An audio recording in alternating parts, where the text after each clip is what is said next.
Thank you all so much for coming out. My name is Janelle Riley. I'm an editor at Variety. I'm so glad I'm not wearing my glasses, so I can't see how many of you are here. But I am so happy to be here to celebrate this original, funny, poignant show. Please join me in welcoming today's guests who brought the world of LOKI to life. We have the show's head writer. He wrote or co-wrote on every episode of season 2, including that beautiful finale, Eric Martin.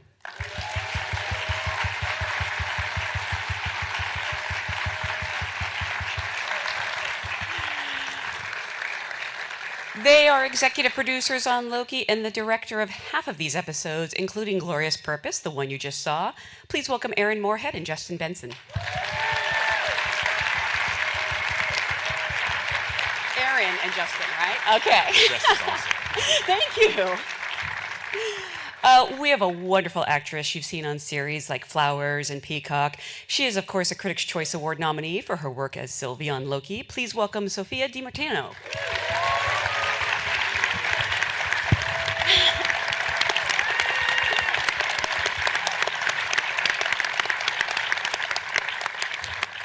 Just a fantastic actor, an Academy Award nominated writer. Everyone wants the, Mobius as their wingman. Please welcome Owen Wilson.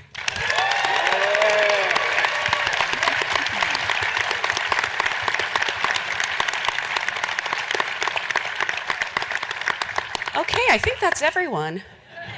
Let's get started. No, we have the producer of the show, an actor who's portrayed LOKI over the course of 5 films, 15 years. His work across all mediums have earned him a Golden Globe Award and nominations from the SAG Awards, Tony Awards, and Emmy Awards. Please welcome Tom Hiddleston.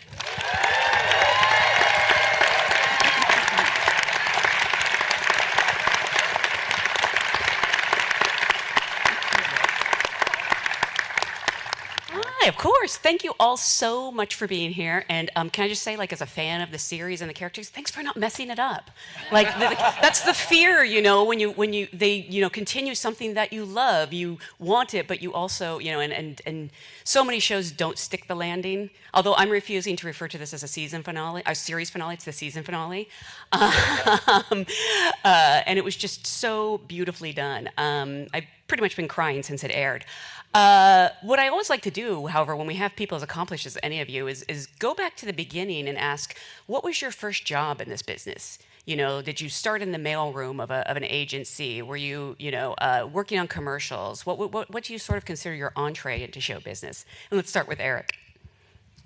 My first gig was actually at the very, very beginning of Rick and Morty. I was the lowest level person on it. I was an intern. No way. But yeah, I got to be there from the very beginning of that. What were you fetching coffee or? Oh yeah, getting lunch, whatever needed to be done. It was kind of the Wild West, so if you put your hand up, you could get a lot of responsibility though. So. That's so. But you must have learned so much, and Yeah, it was. I learned more in that than I did in all of grad school. Aaron, for you? I moved out to LA and got an internship at RSA, which is Ridley Scott's commercial production company. And it was the very first day I sat down, and this dude it was his last day. And he kind of showed me the ropes and all of that. And we ended up staying in touch, and it ended up being this guy. You're kidding! Yeah, so okay. Being an intern at RSA meant moving coffee around, but it ended up totally weirdly changing my life, yeah. But Justin, since it was your last day, were you super jaded and just Yeah, in my mind he was smoking cigarettes and, Totally. I think I just got bolder about stealing food from the kitchen to eat. But my very first gig is actually I think it was shortly before I met Aaron and things started going a lot better. I wrote, directed, shot, and edited the in-room fire safety video for Pachanga Gaming Casino in East County, San Diego. Hey. You have to know that more people have probably seen that work than all your work combined. Yeah. Yeah. That was the bar. Yeah. Sophia, for you? I did an open audition when I was at university to be in a commercial for the university. And that was the first time I was on camera. I think the only reason I got the job is because I had bright pink hair, and they wanted like quirky girl. Oh. And then the next 10 years, I was quirky girl.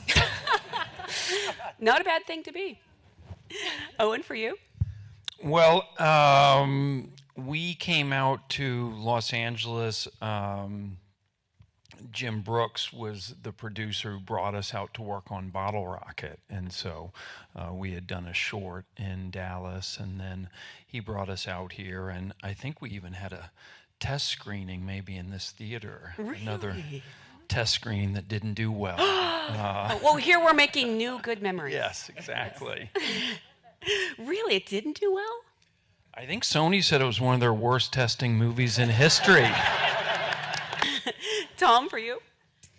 My first job was as number 75 on the call sheet in the year 2000 as a lord. It was a Dickensian lord in the life and adventures of Nicholas Nickleby. And I had about 3 lines and wore a very smart burgundy tailcoat, and my job was to be as kind of indulgent and foppish as possible. I learned a lot on that. Yeah. Yeah, it was, but it was just a thrill to be on a set. Had you not even done theater before then, or anything? I'd done school plays. Oh, okay. I'd done school plays and play at the Edinburgh Fringe Festival, but my first professional paid work was 4 days as I didn't even have a name. It was on the call sheet. It was Lord #2. Who was Lord 1? A guy called John Hopkins. You actually remember. Yeah, he was so kind to me. He was much older than me and much more experienced and knew about continuity and took me under his wing. Yeah. Oh, wow. We had a good time. There was no Lord 3, sadly. The line ended with number 2. That's amazing. Well, again, fantastic. Congratulations on a fantastic second season. Thank you all so much for being here. Aaron, Justin, and Eric, you all joined the show in its second season after really a spectacular first season, and just did such an amazing job, keeping the spirit of the show while making it your own thing, and bringing such humor and emotion and poignancy. Was it intimidating coming into this, or did you just sort of focus on the work and try to tune out the noise? And especially, Aaron and Justin, you're known for like these low-budget sci-fi mind benders, like The Endless, which will mess you up if you ever see that movie. And now you worked on to, I guess, big-budget sci-fi mind benders. Well, I got the microphone up, I guess. It's funny. Intimidating isn't really the word. We were extraordinarily honored. There was a very large job at hand, but what's nice is we knew that we were walking in to. They hired basically the entire. It was the same production designer, same everything, and it actually felt like we were kind of walking into a really warm family, and we were met with arms wide open, and so it really. For us, it wasn't incredibly intimidating.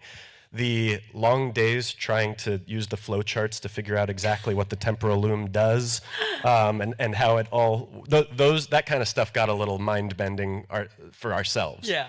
But we knew that it would work at like a gut level. We knew that like somewhere that's the process. Like you start and it doesn't make any sense, and then you have to like just work your way through it till it does. Eric, for you, there's so many themes, both epic and intimate, in this story.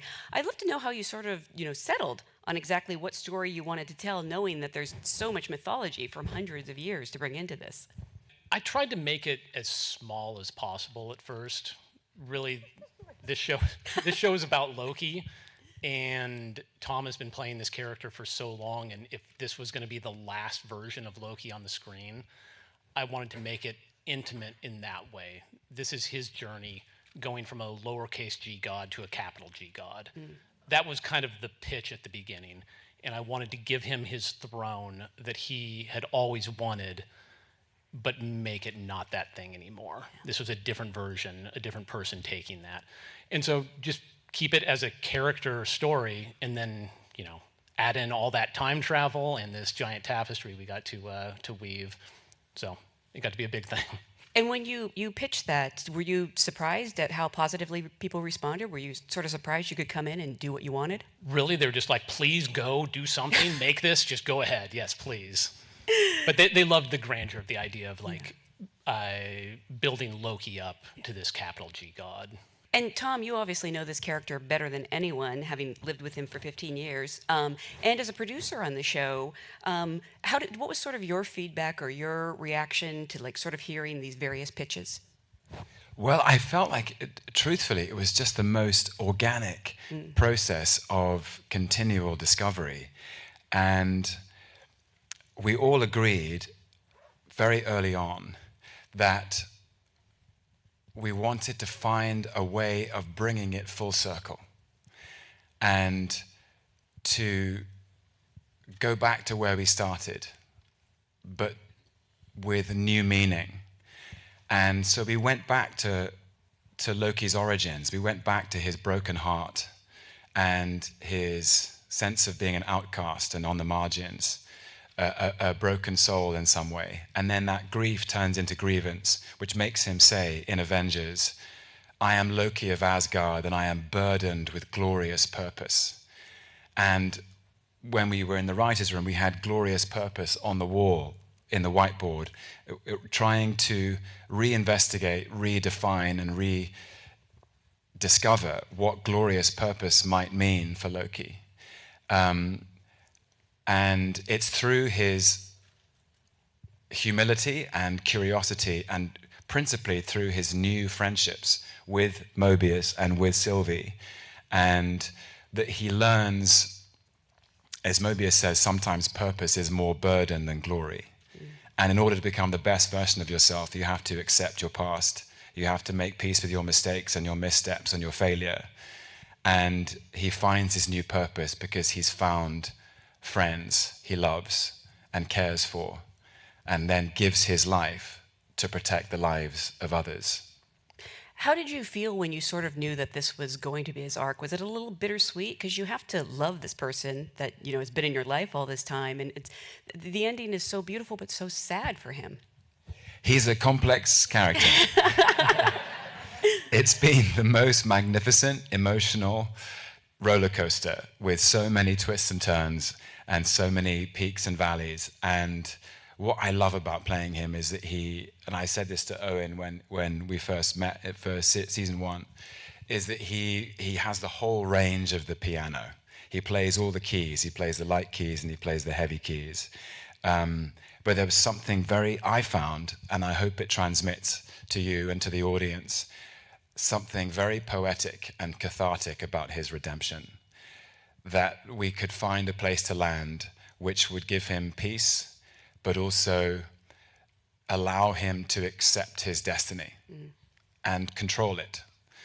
And I think the theme of our 2 seasons has been about free will.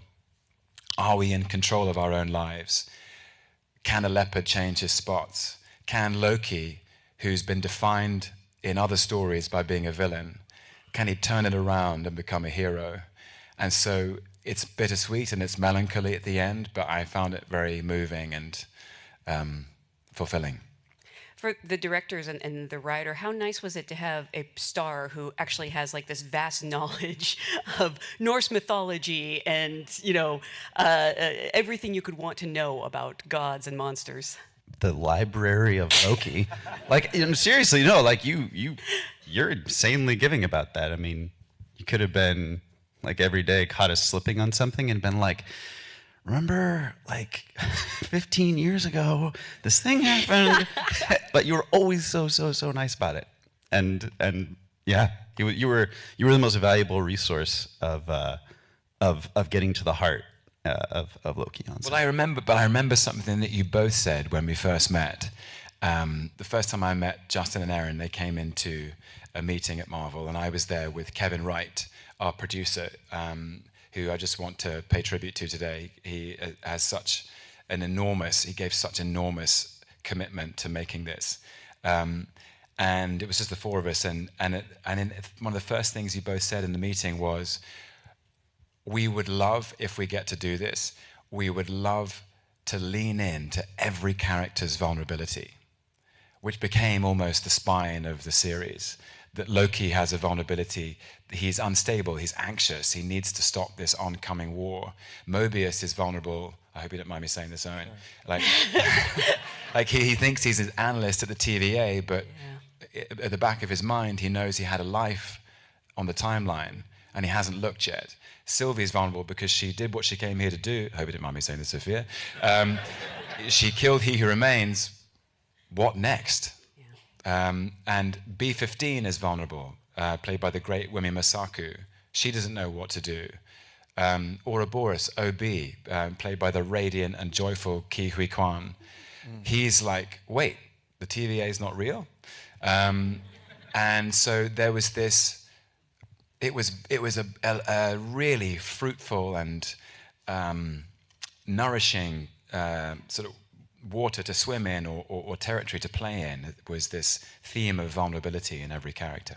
The idea of him having a Pyrrhic victory, sitting on that throne that he doesn't want anymore, and as more of a benevolent gardener than a ruler and despot, was very, very exciting to us. That's amazing. I want to ask the other actors, what sort of excited you coming back into season 2? Like, Owen, did you have, my one demand would be, I want to get on a jet ski. I don't know if there's anything, you wished for your character that... Yeah, it's funny with the jet ski. I always think that's a good example of kind of the humility of your ideas, because I, don't love jet skis. Kind of in real life, I was kind of influenced by my dad. We would go to this lake for family reunions, and he used to just rail against jet skis and the sound and stuff. And so I remember kind of going, I don't know about this, but I was like, I'm not going to say anything. And then, of course, people love that. Yes. That's great acting, by the way. That Mobius has with jet skis, and what it kind of represents in his life. But I think what I was kind of looking forward to coming back, I really loved playing Mobius, and I really liked this character, and kind of his, the crew cut mustache and the suit. And just, doing the scenes with these guys and the kind of room that they gave us to kind of, come up with stuff. And that was always kind of exciting when you felt that you kind of contributed something or something that wasn't there, that you found kind of a little moment that then would kind of continue on. And even... the scene with Tom and I where we're sort of arguing about who kind of has it worse. And then I'm, you're saying, I remember, you're going to get decimated. I remember you. This is testament to Owen's extraordinary capacity for invention in the moment, live. Episode 1 of season 2, and I'll let you finish this. Mobius and LOKI meet OB for the first time, Ouroboros, and he says, at the end of the scene, he says, are you both ready? And through the scene, they both have to do very difficult, complex things, but there are high risks. For LOKI, the risk is that he might be atomically disassembled and never reassembled again. For Mobius, the risk is he might have his skin peeled off. And OB says, are you ready? And Owen started improvising, and you said... Wow. Yeah, well, then we started arguing about who has it worse. Like, are you ready to have this? Well, I think I would. Like, at least you get to live. Yes, yeah. But what's the quality of life with no skin? and I think I had just been watching a documentary in the trailer before I came on set where they kept talking about the quality of life. I think it was on like chimps or something, and that was sticking in my mind. And then then we kind of joke around with it, and then when we're doing the scene, and you guys had we're seeing what's going to happen, and then writing skin. Question mark. Well, the skin line was I think originally like a great joke, but it was just one of them, right? And then, but I remember we were on set, and you're like, wait, my skin's gonna get peeled off, and you couldn't let it go, and so we just made it into a whole thing. Aaron and I went to Google image search and found that still frame from Hellraiser. Of the Yep. We were like, oh, and this is what's going to happen. We kept showing it to him. Yep, know it well.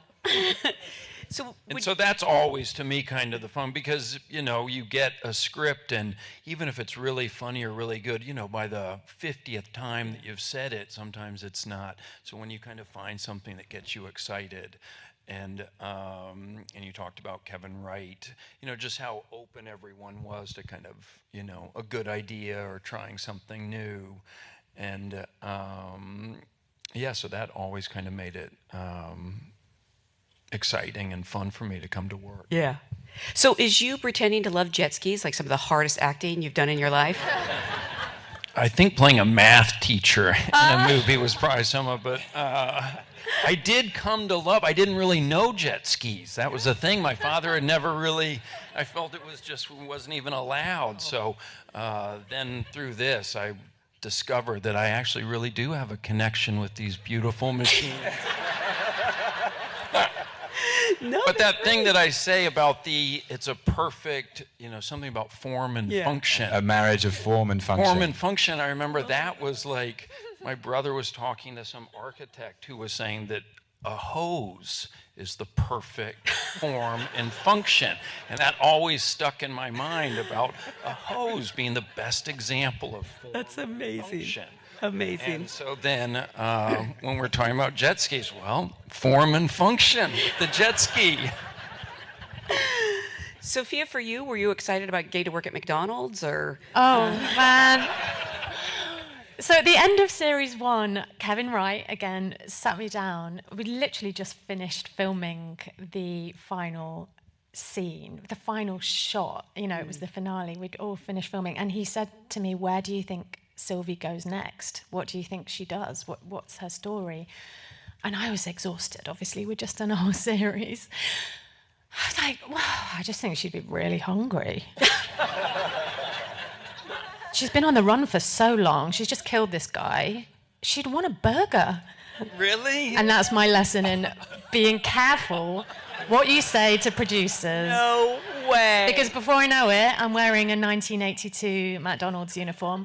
And Pretty good look. yeah, it was cool. It was cool. You know what? It was great to see Sylvie in a completely different world and to explore a new side of her vulnerability. It's the first time she's been able to attempt to live a normal, quiet human life. And that was really interesting to me, to explore how much of an outcast she really is and how challenging that is for her in a new way.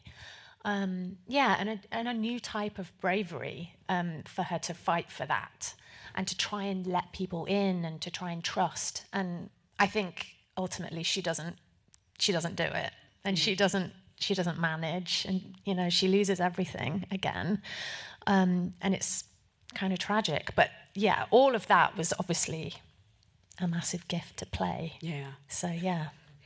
You know, so much has been made, rightfully so, of the wonderful chemistry of this ensemble. And even when you effortlessly bring in new actors, like you were saying, Ki Kwan, although he just makes himself at home anywhere, I feel. And it was so nice of him to win an Oscar and help promote the show. Yeah. Was that chemistry with the three of you pretty instantaneous? I mean, even if you have different styles and different backgrounds, well, I actually assume everyone in England knows each other. So maybe you knew each other before this, but... You guys knew each other. You did? Oh, you did know each other. See? We didn't know each other, We did had we? some sort of halfway connections with Olivia Colman and... Yeah, maybe, you- and your sister. Yeah. Yeah, there's like, yeah. It's a very small island. It's small. Yes. But about, talking about Key, do you remember when he first arrived? I remember going into that room. Just, he's just such a warm person. Yeah. He's such a Gave joyful, you up. warm person. And actually, I think he wouldn't mind me telling this story. Owen and I were rehearsing the previous scene in episode 1, which is actually Mobius and Loki trying to figure out the problem of time slipping. That Loki keeps glitching out of reality. And it's very disturbing and upsetting for Mobius. And he's like, we've got to get you down to repairs and advancement. And we'd just been rehearsing that scene, do you remember? And Key had literally just arrived off the plane, and before going to his digs, stopped in at the studio just to say hello to people. And he came in towards the end of the rehearsal, and it was almost as we got to the page where we meet him. And Kevin went, do you want to have a go? And he went, yeah, okay. And he read it cold, do you remember? And stayed for 3 hours. And we kind of, you started riffing on how long has it been since I've been down here. And it was instantaneous. The chemistry was immediate, and he was perfect. Absolutely perfect. Owen, you know, such a great introduction also Yes. to his character. I mean, the way that set looked, and kind of him kind of coming down. And he plays it with, I think, a completely unique enthusiasm. That OB is however many thousands of years old, and he just fixes everyone's problems without complaint. Yeah. And happy to be there. Yeah.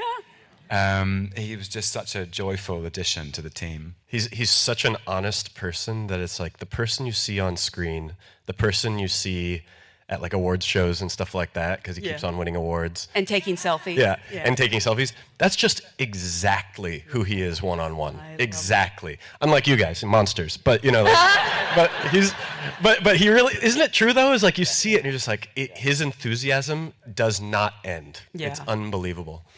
Owen, this... You think you're kind of a nice guy, then you meet Key and you go, I'm not that nice guy. Like, I have no excuse for being in a bad mood. LOKI and Mobius really did become like the bromance we didn't all know we needed. Is it fun for you to play those scenes? Again, you know, the chemistry between the two of you, was that instant? Well, I think when you were talking about playing the light keys and the heavy keys, that was kind of in the encyclopedia of LOKI, and certainly for me in that first season, kind of those days that we spent where you were kind of getting me up to speed and just kind of explaining stuff, that all ended up helping so much with when it came time to do the scenes. And yeah, you never know if you're gonna, you know, hit it off when you're actually working and be sort of simpatico, but I think that yeah, we certainly did, and yeah, it was fun. Even that thing about kind of, you know, were kind of little moments where you kind of adjust my tie, Yeah. kind of, and like, oh, that's really good, like, you know. I love stuff like that. We also, I think we share quite a similar taste in things and life. You know, we used to constantly be watching tennis and quoting and talking about scenes as though they're tennis. But we love playing LOKI and Mobius when, in fact, they are in passionate disagreement about what to do next. They are this odd couple who have been thrown together to solve some pretty high-stakes problems. And LOKI has one way of thinking, and Mobius has another way, and they disagree about it. And I think we loved playing those conflicts in a way. What was it you said? You said, like, in the World's Fair, you're more of an action guy. I'm more cerebral. I like to take my time, blend in, you know, sample a few snacks. That was the fun of it, because actually the scenes have real teeth. Yes. They're full of conflict, but in the playing of them, you can find the wit. I remember when we were doing development is something that either it was you or Kevin said, because we saw exactly that on the page, this kind of very barbed dialogue. And we were like, I don't know, that doesn't really feel like vulnerability to us, you know, that kind of thing. And you said, or Kevin said, like, oh, don't worry, they just play it with so much love. You could make them savage and it doesn't matter. And come to find out, it's totally true. Well, you guys argue like good friends. Like, you guys care about each other, and there's just such a chemistry when you guys sit down and do those scenes that's like, yeah, put as much conflict in there as possible, and then they'll just make it fun. There was that one scene, do you remember this? Mobius gets upset about something, and we're walking down a very narrow corridor, and it's so clear that Mobius is in front and LOKI is behind. And then we get to the end of the corridor, and Mobius says, where are we? And LOKI says, I was following you. Yeah. And you're like, I was following you. You were clearly ahead of me. And that's kind of the sum total of their relationship. And the way it kind of switched from season 1 to Yes. kind of. Yes. And Sophia, for you, because honestly, Sylvia, as fun as the show is, this is a tragedy for her, and she's been through so much. Do you find that you're able to find levity on set? Is it a fun place to be? Yeah, of course. Yeah, and the dynamic between Sylvie and Loki is full of, I mean, not so much humor in this second series, but it's just full of stuff to be able to play with as an actor. So you can, use all of that. And Sylvie's sense of humor is heavily sarcastic. So there's a lot of, eye rolls to be done. Yeah. Which is always fun. Tutting. Yeah. And also, one of the things Sophia and I talked about a lot was actually at the center of the season is a really compelling argument, and which is, do we keep the TVA and try to reform it? It's a broken and fragmented institution that they thought they were the good guys, but maybe they're the bad guys. Or do we burn it down? Precisely. And they're both right. Yeah, they're both right. And to keep that alive through the course of the show, we hoped that you'd be watching going, you know what, she's got a point. Yeah. And then go, well, actually, is it braver to stay? It's always easy to leave. Maybe it's brave, but actually, it's awful. We should leave. We should burn it down. And to keep that argument really live and really equal across the scenes, which they felt like very, very meaty scenes across the show. Oh, I am Team Sylvie on this. Burn it down. Yeah. Team Sylvie! Me too. Is it ever hard for the three of you? Again, we're dealing with, the biggest themes you can really deal with it in a series, but is it ever hard to not laugh on this set? I would think that sometimes with the three of you, it would be really challenging. We laughed all the time, didn't we? It was a really happy set. Who breaks the most? Who ruins the most scenes? We're also quite professional, Aren't we? Maybe I should ask the directors, who breaks the most? I think we do. We're like behind the monitor trying to not giggle, and they're just doing it great. Yeah. That sound guy's like, shut up. Yeah, it's like as directors, it's like, you have like imposter syndrome, but for us, we also have, do we make too many bad jokes syndrome? Yeah. Because we've just watched this stunning season finale, I just want to talk about how the scope of it, the beauty of it. Again, what I was trying to say nicely earlier and did not come out right was that you have this beautiful land. I'm trying this again, so bear with me. No, you have this beautiful landscape, and there's so much to look at in terms of effects, but it all comes down to these actors and how they're reacting to these scenes and what's going on in them. What was it sort of like to shoot those final scenes for each of you? The final scenes especially were really kind of heartbreaking for us because we knew we wanted to end quietly. Yes. We knew that we were going to have something huge, especially as he breaks apart the loom. But it was really important to us. This was actually in the earliest meetings. We were talking about like the first 10 minutes of Up, for example, of being able to really feel what it's like to experience time for the first time, for example, for Mobius. And so we wanted to embrace a lot of stillness and quiet after the grand loom explosion. And then on a very technical note, but I think it's kind of interesting, is another person who should be up here is Isaac Bauman, our cinematographer, who is unbelievable, right? Actually, can we please give him a round of applause?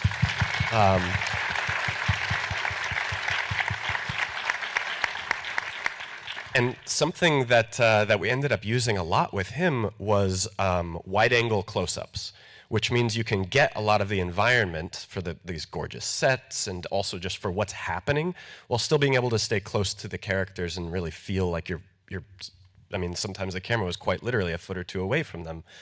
And so you still have a sense of place and it allows you, and geography, so it allows you to actually do more in closer shots.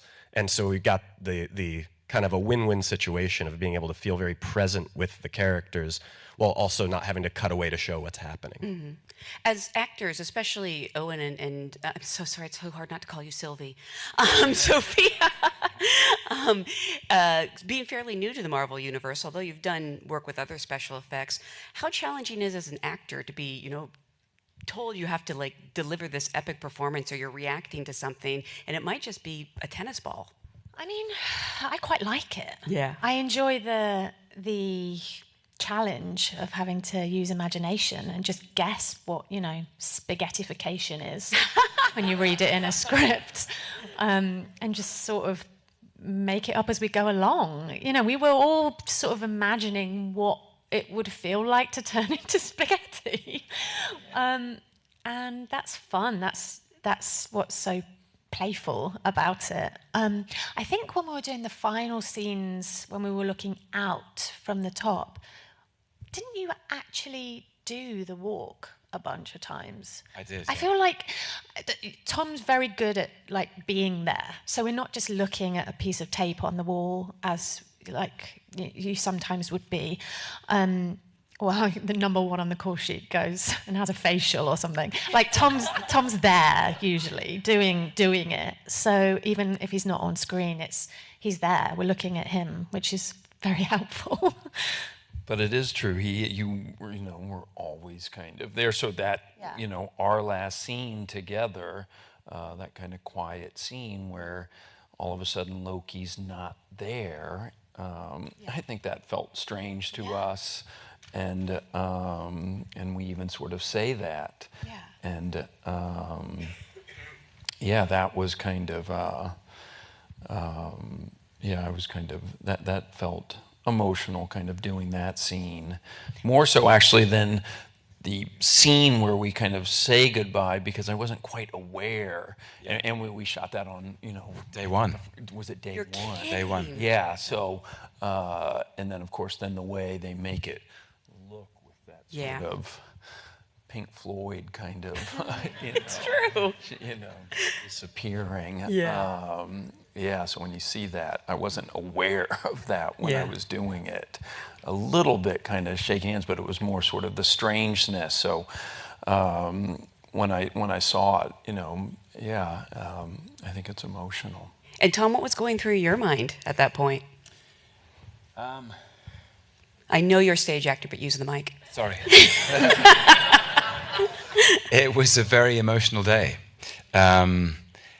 because it was the end of the journey for me, and also the very final moments. I played the scene in front of the team where I look back and wordlessly say goodbye. But then there was another day where I was on my own with Aaron and Justin and the crew, but it was just walking up the steps and sitting on the chair alone. And I thought, how extraordinary that after all this time, 15 years of sharing so much of the journey with everybody, with so many people, with these guys, with my time in the MCU movies beforehand, that the sort of poetic resolution that Loki is alone, and yet he's doing it for them. And Justin and Aaron, actually, it was a very complex camera move. Andrew Fletcher, our extraordinary camera operator, had the camera on a techno crane that was dancing around me, above and behind me, as I was walking up the stairs and sitting on the chair, and needed a little finessing. And Justin and Aaron said, we probably got about 45 minutes before we're ready to roll.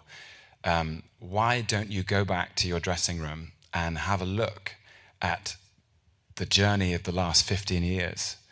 And I went and had it was such an extraordinary encouragement. I went and had a look at some of the scenes from the beginning, and all my old castmates, and Chris Hemsworth and Anthony Hopkins and Rene Russo, thinking about Kenneth Branagh, and then the original 6 Avengers, Robert and Chris and Scarlett and Mark and Jeremy and Chris, and all the way through Dark World, Ragnarok, Infinity War, Season 1, thinking about Kate Herron and all the friends I'd made and all the experiences I'd had and all the happy memories that represented for me.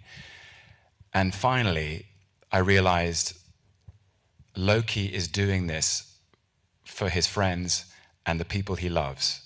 And I said to myself, Tom, do it for your friends and the people you love. And then we did it. Yeah.